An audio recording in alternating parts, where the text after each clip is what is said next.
Hello everyone, I had a lot of fun streaming this E3. There are various things I'm excited about, but that could have been accomplished in a YouTube press release. What made E3 fun for me this year was making fun of it. That was not planned. Anything can happen on National Live Internet, I swear. National Live Internet? On National Live Internet, I swear. I had the most fun during the EA press conference. For those of you who missed it, they donned the Creator Cave as a place where YouTubers and streamers would sit there and play their games. They had 3 YouTubers / streamers who I obviously had to be told who they were because I certainly didn't know them. And then they decided to show their focus. Sports, sports, and more sports. Every time they brought up some folks who I didn't care about, along with a developer to talk about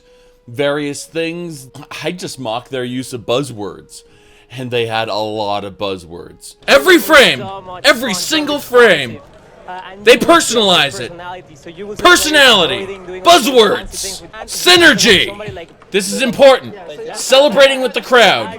Personalized. Synergy. Daedric fucking Warhammer! Now, I do admit that a lot of my fun was due to me not being in the audience. I was actually dungeon crawling in Daggerfall at the time. Now, amongst this fun, we had the Anthem announcement. Everyone immediately said this is their version of Destiny, Destiny with flight packs, better Destiny, so on and so forth. The hype was real. And for any of those of you who've watched my content before, hype is stupid. But you know, it's not the hype that's really the worst part of that whole thing. It was the idiotic fake microphone discussions they were having. I seriously thought that they were in-universe characters talking to each other like it was an RPG. These were NPCs or something. Then they're like, hold on, he's logging in. I'm thinking, really? Really? You know, they did it in The Division and pretty much every Tom Clancy game ever, where they have all these people talking on microphones in a way that is completely unrepresentative of how people talk on the microphones. It's like they're on a role-playing server, but they're half-assing it and they're going out of character half the time. Now, I came to the conclusion at the end of their sports presentation for E3 that they're not looking to get regular gamers excited about their stuff. They're looking to acquire non-gamers, sports fans, people from other niches, and try to get them into gaming. That's what this whole E3 press conference has been about. I mean, EA used to be EA Sports. They used to focus exclusively on sports, and then they shifted their focus, but it's always been about getting new demographics in. That's how you make the most of your advertising budget. Because why would you advertise to people who are probably already going to buy your game to begin with? Now, Ubisoft came out swinging with nothing I cared about. Far Cry 5 looked interesting, however. Far Cry has always been about exotic locations, so taking a place with a crazy doom cult in the middle of freaking nowhere in the US sounded like an appealing change. You know, after Primal brought nothing to the table. That's something a lot of people forget about the United States, though. It's freaking huge, with many of the states being larger than your average European country. Each state having multiple counties, each the size of a province. There are places in the US with hundreds of miles between settlements. Wide open wilderness, all between. If you cut off phone communication to a teeny tiny little town in the middle of freaking nowhere, it could be weeks between visits from any local authorities. Now, in real life, the National Guard or police forces would have smacked down that place. But luckily, video games aren't real life, so we can have some really fun stuff like a crazy death cult in the middle of nowhere. I look forward to seeing how Far Cry 5 shapes up as far as the reviews go. Far Cry games aren't really things I buy and release. Unless, of course, I think I can profit from them.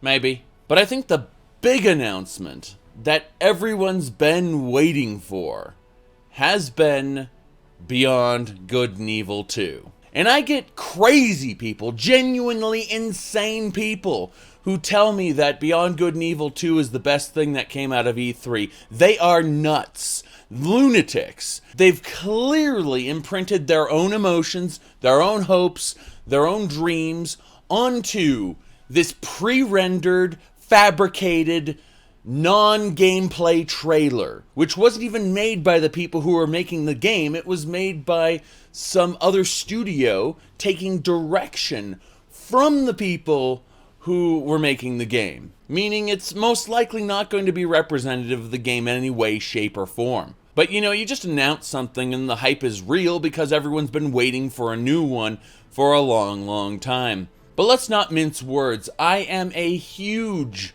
Beyond Good and Evil fan. What is this? This is a prequel calling itself Beyond Good and Evil 2. Isn't 2 indicative of a sequel? I know that the Resident Evil folks went ahead and swapped 3 and Code Veronica around, so 3 was a prequel and Code Veronica was the true sequel. I still think it's stupid. This game is very clearly going to be Beyond Good and Evil 0 or Beyond Good and Evil Origins. I guess they didn't want to get it confused with Ass Creed Origins. Anyway, I'm not a fan of the concept of prequels, since growing up with Star Wars episodes 4 through 6, enjoying all the video games, the novels, the comic books, and everything related to those, then having the prequels take that world and stomp all over it with CGI Jar Jars, horrible acting, horrible writing choices. George Lucas was better off when he was limited by the technology of his time and had to rely on good actors to act out his scenes, because he certainly didn't do that in the later movies, that's for sure.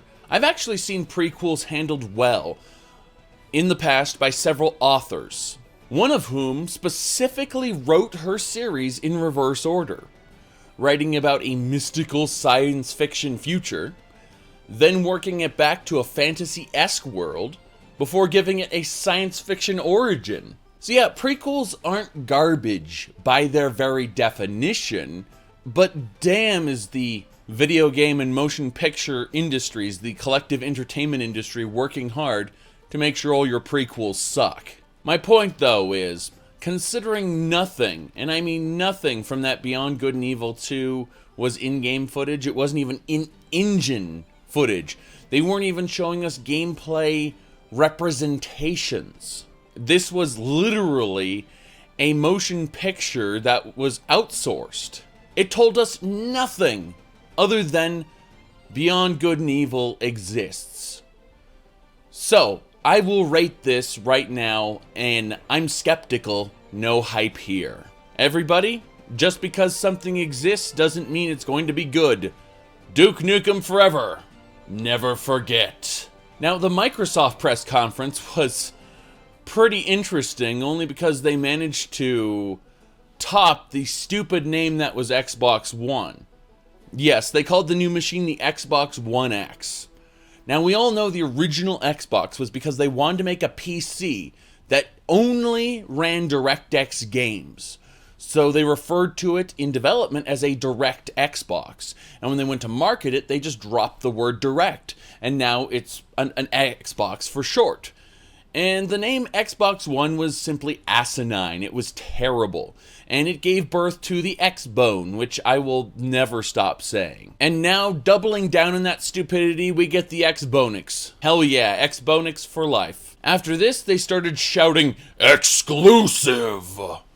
the entire show, and in teeny tiny subtitles below it, they say Windows Store, or console exclusive, or release exclusive, or things like that. Almost everything they were showing were PC games. They finally come to the grips with the fact that the Xbox is a gaming PC, and that they are literally throwing their money in a dumpster if they aren't also releasing it on PC. So the rest of the conference went something akin to exclusive, exclusive, world premiere, exclusive, exclusive, and so on and so forth.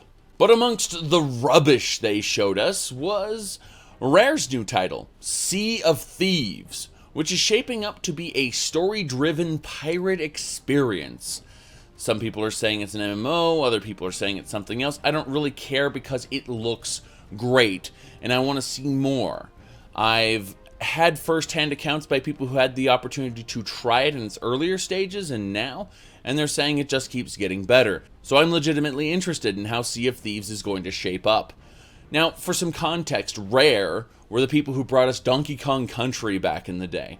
Really great series. Then, while working on what they said was to be one of their best games ever, Dinosaur Planet, Nintendo forced them to change it to a Star Fox game. Although it's still located on Dinosaur Planet with the core story of Dinosaur Planet, the main character was changed from their original character to Fox McCloud, for seemingly no reason. The company then rushed the game out the door, and the company then sold itself so that they wouldn't have to work with Nintendo anymore. So yeah, those guys are awesome. I'm looking forward to seeing how Sea of Thieves takes shape, because going over their games list, I'm pretty much a fan of everything they've made, going back to even Blast Corps. Anyway, further in the press conference, we got more Shadow of War, because their initial cutscenes never give me hype, because I know they're pre-rendered marketing tools.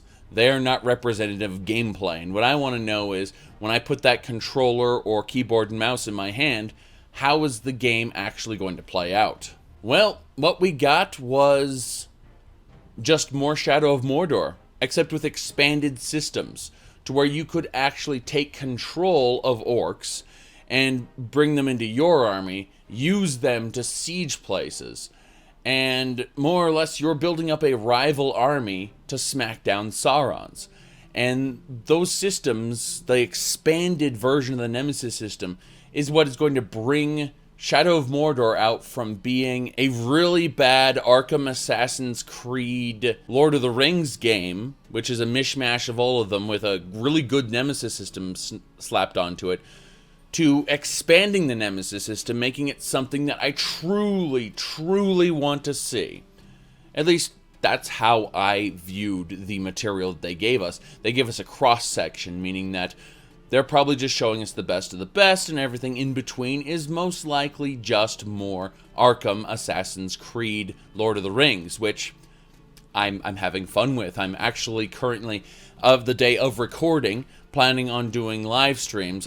By the time this video actually gets edited and gets put up, I'll probably already have played it, but I'm replaying Shadow of Mordor on my Twitch channel, twitch.tv/TheHuckeron, and I'm having a lot of fun with it. So yeah, Shadow of War, absolutely hyped for it, but at the same time, always healthy skepticism, because, you know, it's WB we're looking at, and how have they messed up with business practices in the past? Just take a moment and think about that. And that's all the press conferences they had that year, as far as I'm concerned.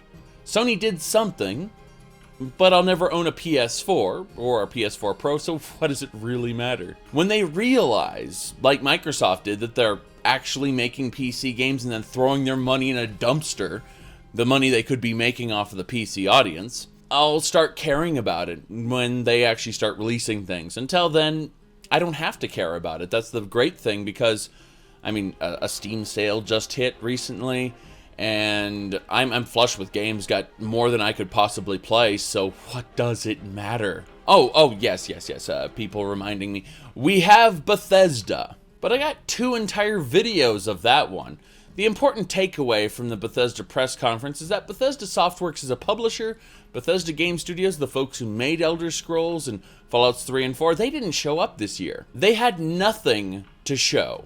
And anything they did announce, they did not have any in-game footage. They merely showed us cutscenes and pre-rendered stuff. So for not showing any new gameplay at all, Bethesda Softworks, the publisher, loses E3. They're worse than EA, because in between all their sports jibber jabber and that I could make fun of, they at least had Need for Speed footage. They at least had these various pieces of footage. Now, admittedly, Microsoft tried to sell us a car, and EA tried to sell us Galaxy of Heroes, which, by the way, I call Galaxy of Suckers, because the only way you're going to get extremely high-star heroes is if you're a whale, and oh boy, do they like harpooning themselves some delicious whale. Now seriously, their industry, the mobile app gaming industry, sees you as either a minnow, a dolphin, or a whale. That's literally the way they work internally. So you'll get your 2-star Thrawn and you'll work it up to a 6-star Thrawn, paying countless amounts of money. Galaxy of Suckers, everybody. Either way, despite all that, EA had footage, Bethesda didn't, so Bethesda loses. Who won this E3? Who actually won? Well, that would be Digital Devolver, of course. Oh, wait. Isn't Devolver just fucking indie games? God, what a fucking waste of time. Goodbye forever. Not doing this. No, bye. All of which is designed to subtly convince you to give us your hard-earned money. The future of video games and the future's future.